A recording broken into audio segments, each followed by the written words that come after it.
지난주 중에는 평소보다 제가 차를 타고 이동할 기회들이 많이 있었습니다. 그럴 때마다 내비게이션의 도움을 많이 받았습니다. 한국에서는 내비게이션이라고 그러는데 통상적으로는 GPS라고 그럽니다.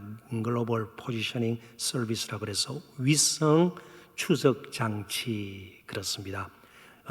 지금 어디에 있는지 위치를 알려주고 또 가야 할 어떤 곳의 위치를 또 정확하게 가르쳐주는 그런 장치죠. 자동차에 이렇게 부착이 되어 있거나 따로 구입해서 사람들이 다 사용을 하죠.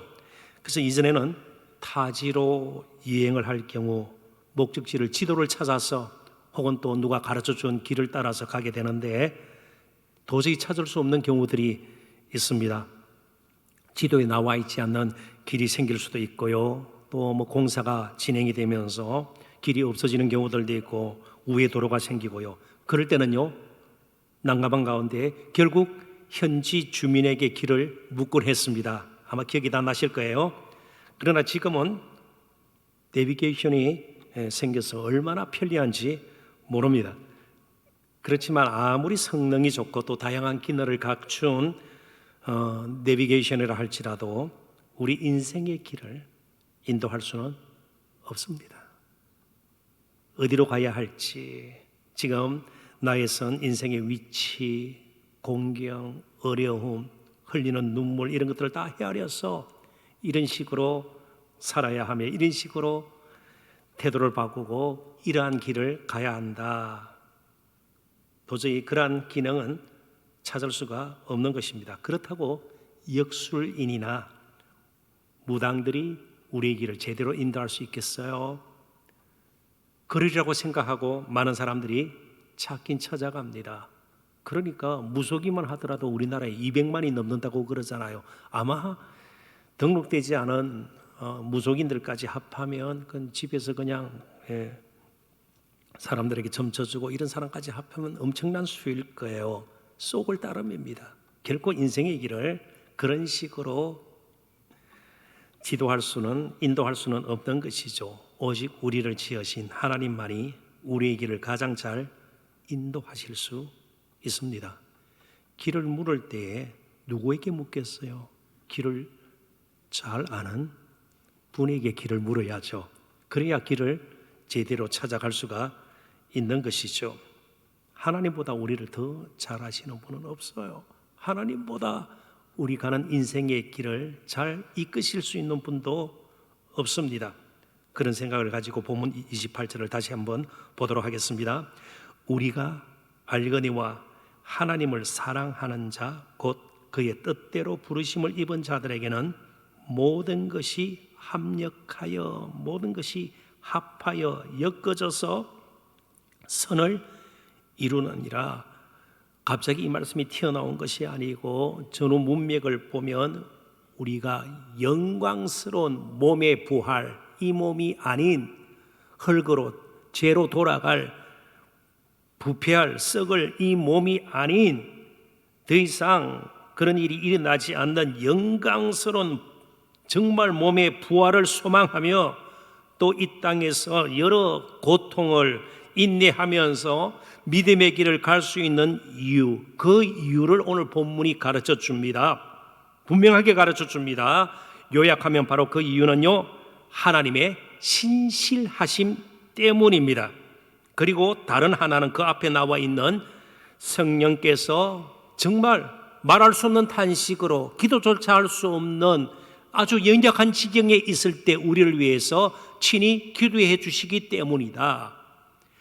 성령께서 우리를 도우셔서 보혜사이기 때문에 우리를 대신해서 기도하실 정도로 우리의 안타까운 사정을 아시고 우리를 붙들어 주신과 동시에 하나님의 신실하심도 이끄신 때문에, 인도하심 때문에 우리는 끝까지 힘들고 어렵지만 믿음의 길을 갈 수 있다는 것이죠. 시편 기자들도 시편에 나와 있는 보편적인 그들이 정말 어렵고 힘든 가운데서도 소망을 두고 정말 하나님의 약속이 이루어질 것을 기다리면서 계속해서 참을 수 있었던 것은 하나님의 신실하심과 하나님의 인자하심, 이 두 가지가 시편 전체에 흐르는, 도도히 흐르는 시편 기자들로 하여금 결국에는 찬송케 만드는 근거가 되는 것이죠. 하나님의 신실하심. 그래서 오늘 특별히 우리 하나님의 신실하심에 대해서 말씀을 나눠보고 새로운 한 달을 맞이하기를 원합니다. 하나님께서는 선한 분이시기에 우리를 위하여 선을 이루십니다. 우리는 애당초 선한 자들이 아닙니다. 하나님 보시기에 악할 따름입니다. 사람들 가운데서도 선을 악으로 갚는 사람들이 한둘이 아니죠. 선하게 보이는데 결국 돌려주는 것을 보면 악인 경우들이 많다는 것이에요. 하나님 보시기에 우리는 선을 이룰 만한 능력도 없습니다. 그런 우리를 아시고 하나님께서 친히 모든 것을 합력하여 합하여서 엮어서 선을 이루어 주십니다. 자, 그렇다면 우리의 할 일은요, 그런 신실하신 하나님을 신뢰하고 때로는 선을 악으로 갚는 하나님, 또 그럴 가능성이 있는 나 자신을 신뢰하고 의지하는 것이 아니라 늘 선하신, 그래서 선을 이루실 수 있는 그 하나님을 신뢰하고 의지하고 그분에게 소망을 두고 선을 이룰 때까지 인내하며 가는 것입니다. 신실하신 하나님의 인도하심을 따르는 것입니다. 선한 뜻으로 주신 우리에게 불편한 것들을 감수하면서 가는 것입니다. 그런데 문제는요, 아무에게나 선이 이루어지는 것은 아니라는 점입니다. 아무렇게나 살아도 하나님께서 선을 이루실 것이다, 이건 운명론자죠. 우리는 하나님의 애완견처럼 그렇게 다뤄지는 존재가 아니에요. 로봇이 아니에요. 그냥 하늘에서 작동하면 움직이는, 그래서 건전지가 떨어지면 멈춰버려, 이런 로봇가 아니에요. 이런 장난감이 아니에요. 인격적인 존재고 하나님과 교제가 이루어지는 존재입니다. 아무에게나 선이 이루어지는 것이 아니라는 점을 이제 우리는 분명히 알고 다시 한번 말씀을 보아야 합니다. 하나님을 사랑하는 자, 곧 그의 뜻대로 부르심을 입은 자에게는 모든 것이 합력하여 선을 이룬다. 그러니까 결국 선이 이루어지는 것을 경험하지 못하는, 보지 못하는 경우도 있다는 것이죠.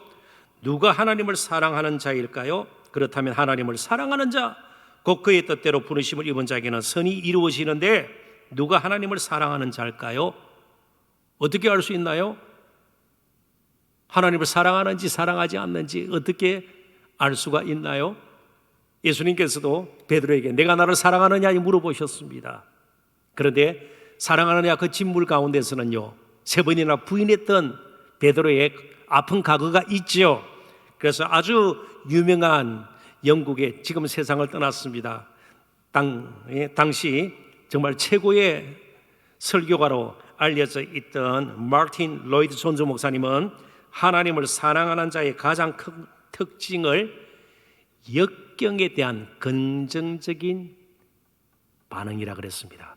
누가 사랑하느냐, 역경에 대해서도 긍정적인 반응을 드러내는 자, 나타내는 자가 하나님을 사랑하는 자예요. 기분 좋을 때는 누구든지 맡기진 일 잘 감당할 수 있어요. 편하고 사정이 좋을 때는 누가 하나님을 사랑하는지 사실은 잘 몰라요.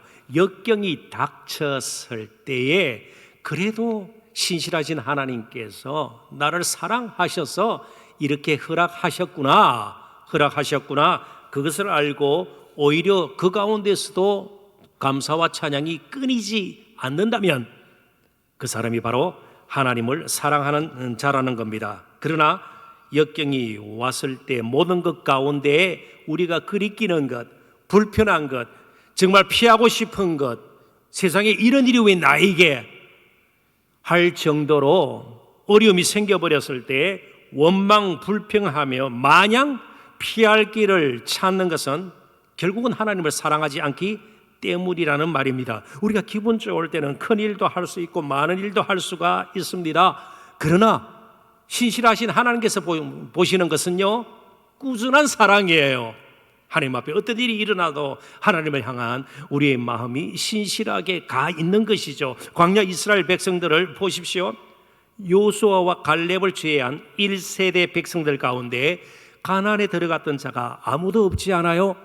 그들에게 기적이 부족했을까요? 아니요.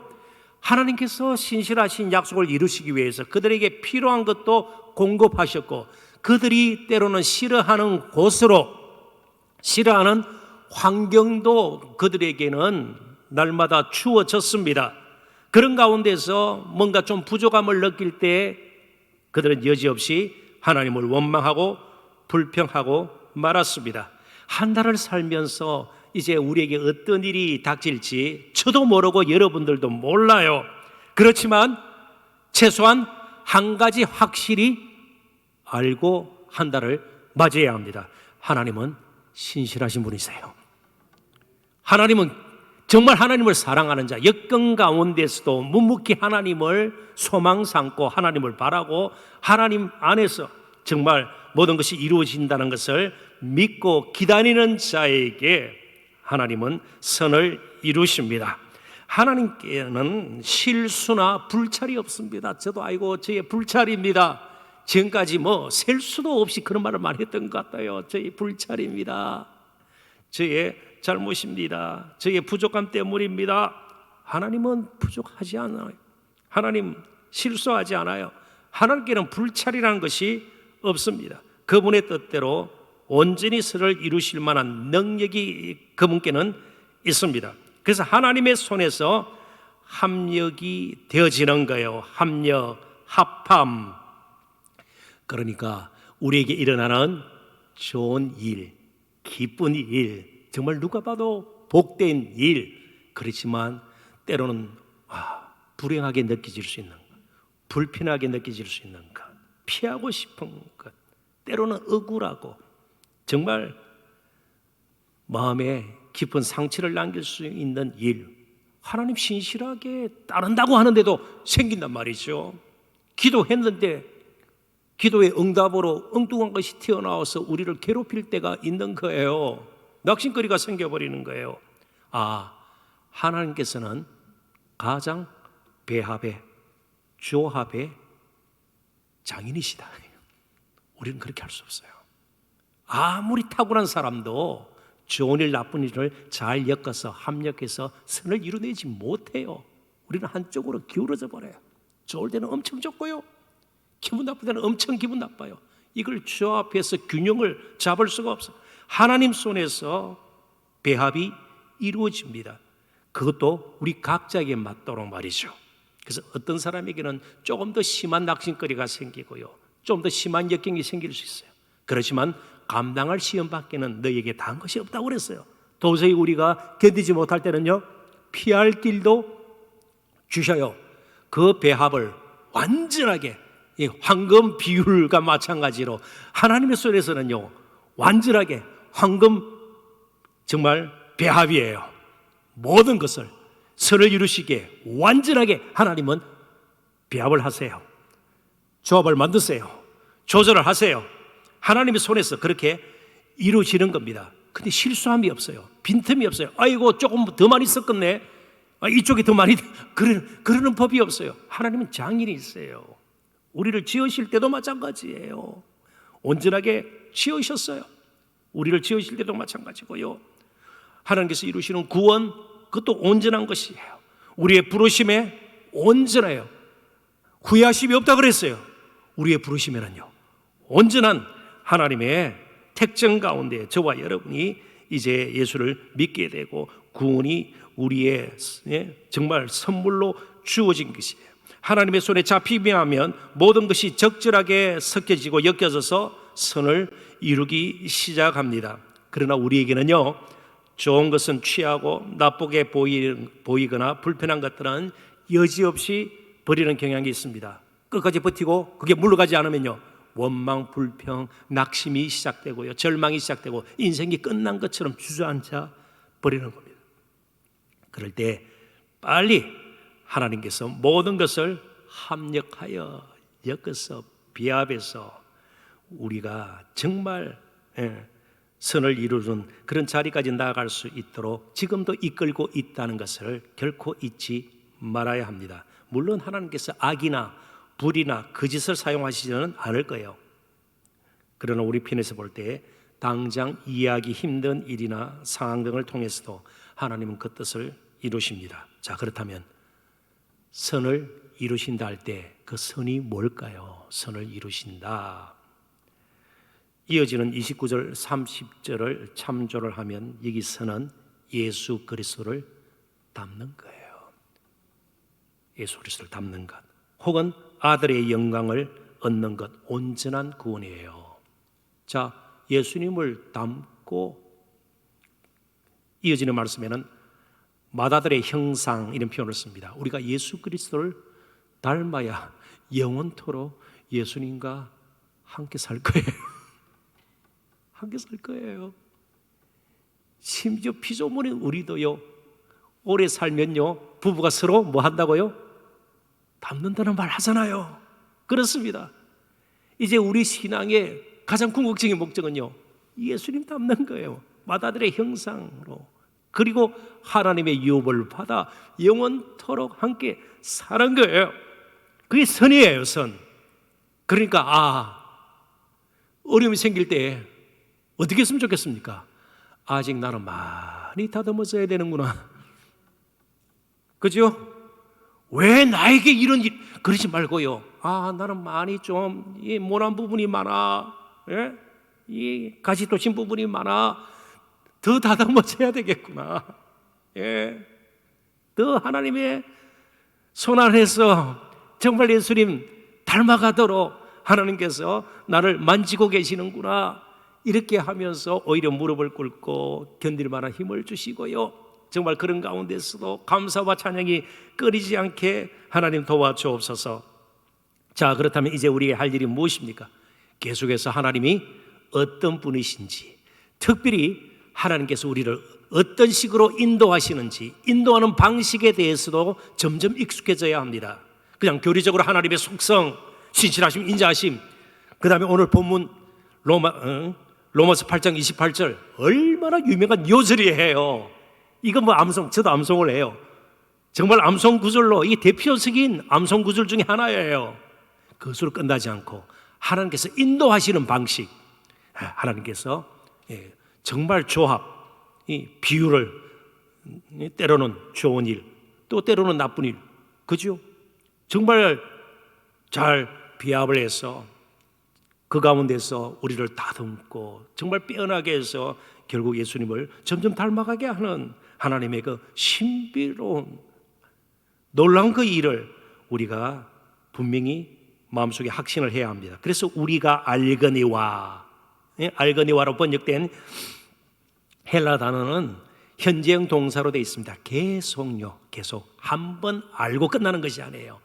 어떤 상황 가운데서도 하나님은 그런 분이시다, 선을 능 이루시는 분이시구나, 계속해서 알고 계속해서 확신하고 계속해서 그 사실을 붙들고 좋은 요절로 암송하는 것으로 끝나지 않고 그 신실하심을 믿고 우리가 하루하루를 보내야 한다는 거예요. 그럴 때 우리는 보다 넓은 시야와 통찰력을 가질 수 있습니다. 단장의 문제에 그냥 인생이 끌린 것처럼 그게 매몰되어서 한 발짝도 나아갈 수 없는 그런 정말 안타까운 상황들을 벗어나게 되는 거예요. 그리고 위를 쳐다보는 영적 습관을 가질 수가 있습니다. 생각지도 못한 일들이 딱 생길 때에 먼저 위를 쳐다보는, 하나님을 찾는 영적 습관을 우리가 가지고요, 그래서 맹목적으로 하나님의 지금 뜻과는 관계가 없이 하나님께서는 우리를 이런 식으로 이끌기를 지금 원하시는데 더 많은 것을 가지기 위해, 때로는 더 높은 자리에 이르기 위해, 더 유명한 그런 자신의 이름을 드러내는 일을 위해 자신의 힘을 지나치게 의지하는 태도도 버리게 되는 것이죠. 인간의 수단과 방법을 가리지 않고 무리하는 일을 멈추게 되는 겁니다. 오직 하나님의 신실하심을 확신할 때에 우리가 그런 일들을 이제는 경험하게 됩니다. 하나님의 손에서 선이 이루어질 것을 알기에 오히려 삶의 여유를 가질 수 있게 되고요, 인내할 수 있게 되는 겁니다. 말씀을 정리합니다. 그런 면에서 가장 하나님의 선하심을 온전하게 확신하고 사셨던 분, 그분은 바로 주님이십니다. 십자가는 사람들이 다 거리끼는 것이었어요. 미련하게 이기는 것이었어요. 하나님의 저주로 생각을 했습니다. 그런데 예수님은 아셨습니다. 그것을 통해서 온전한 구원이 이루어질 것이라는 하나님의 선하심을 그는 분명히 그분은 믿었습니다. 그리고 묵묵히 그 길을 갔습니다. 빌립보 감옥에 갇혀있던 사도 바울의 고백을 한번 들어보십시오. 빌립보서 1장 18절입니다. 그와 경쟁하던, 사도 바울은 경쟁자로 삼지 않았는데 사도 바울을 시기하던 또 다른 일단의 무리들이 있었습니다. 옥에 갇히자 더 열심을 내어서 막 예수 그리스도를 전하는 거예요. 정말 잃어버린 영혼에 대한 안타까움이 아니라 경쟁적으로 말이죠. 우리가 더 유명세를 타야 되고 사도 바울보다 우리가 더 큰 일을 한다, 이런 식으로 말이죠. 그 치레로 하나 참으로 하나 무슨 방도로 하든지 전파되는 것은 그리스도니 이로써 나는 기뻐하고 또한 기뻐하리라. 자는 유명해지지 않더라도 그리스도가 전파되고 그리스도를 통해서 많은 사람들이 생명을 누릴 수 있다면 좀 숨은 동기가 있다 할지라도 그 치레나 참으로나 어떤 식으로 하든 괜찮다, 기뻐한다. 바로 하나님에 대한 신실하심, 그 신실하심이 그에게 가득했기 때문입니다. 확신이요, 선한 인도를 확신하기에 가능한 고백이었습니다. 지금 우리들 가운데는요, 억울한 일을 겪는 분이 한둘이 아닐 것입니다. 괘씸한 마음이 하루에도 계속해서 우리의 마음 어지럽혀 놓는 일들이 있을 것입니다. 새로운 한 달, 우리보다 우리 주님이 더 열심히 일하십니다. 우리가 도저히 할 수 없는 모든 것을 합력하여 선을 이루시는 그 일을 그분은 계속해서 해내고 계십니다. 그분을 믿고 좋은 일을 겪을 때 더욱 감사하고 찬양하고요, 좀 피하고 싶은 일을 겪을 때 감사와 찬양 계속해서 잃어버리지 않고 어려운 일을 만나게 될 때 오히려 겸손히 무릎을 꿇고 다시 한번 하나님의 신실하심을 의지하고 살 수 있도록 말할 수 없는 탄식으로 우리를 위해서 친히 기도하시는 성령님의 도우심을 잊고 지나치게 두려워하거나 염려하지 않고 다만 내가 하나님을 사랑하는가 그거 살펴보면서 한 달을 맞이했으면 좋겠습니다. 신실하신 하나님께서 이번 한 달도 신실하게 우리를 인도하시고 그 신실하심이 이제는 마스크를 야외에서 벗는 그런 날까지 우리에게 주어졌습니다. 자, 마스크를 벗고 이전보다 더 열심으로 하나님을 찬양하고요, 하늘을 쳐다보면서도 봄꽃을 한번 쳐다보면서도 입으로든 마음속으로든 찬양하고 하나님의 신실하심을 높여드리고 송축하는 저와 여러분 되시기를 주님의 이름으로 축원합니다. 기도하겠습니다. 하나님 아버지 은혜와 사랑